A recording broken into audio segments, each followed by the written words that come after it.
ನಮಸ್ಕಾರ. ನನ್ನ ಹೆಸರು ಧನ್ವಿ ಎಸ್. ಪ್ರಾಂತಿಕುಂಚಿ ಕೈಕಂಬ. ವಾಟ್ಸಪ್ ಕರಾವಳಿಯ ಸ್ಪರ್ಧಿ.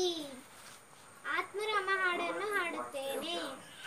ಆತ್ಮಾರಾಮ ಆನಂದ ರಮಣ, ಆತ್ಮಾರಾಮ ಆನಂದ ರಮಣ, ಅಚ್ಯುತ ಕೇಶವ ಹರಿ ನಾರಾಯಣ, ಅಚ್ಯುತ ಕೇಶವ ಹರಿ ನಾರಾಯಣ, ಭವಭಯಹರಣ ವಂದಿತ ಚರಣ, ಭವಭಯಹರಣ ವಂದಿತ ಚರಣ, ರಘುಕುಲ ಭೂಷಣ ರಾಜೀವ ಲೋಚನ, ರಘುಕುಲ ಭೂಷಣ ರಾಜೀವ ಲೋಚನ, ಆದಿನಾರಾಯಣ ಆನಂದ ಶಯನ, ಆದಿನಾರಾಯಣ ಆನಂದ ಶಯನ, ಸಚ್ಚಿದಾನಂದ ಸತ್ಯನಾರಾಯಣ, ಸಚ್ಚಿದಾನಂದ ಸತ್ಯನಾರಾಯಣ.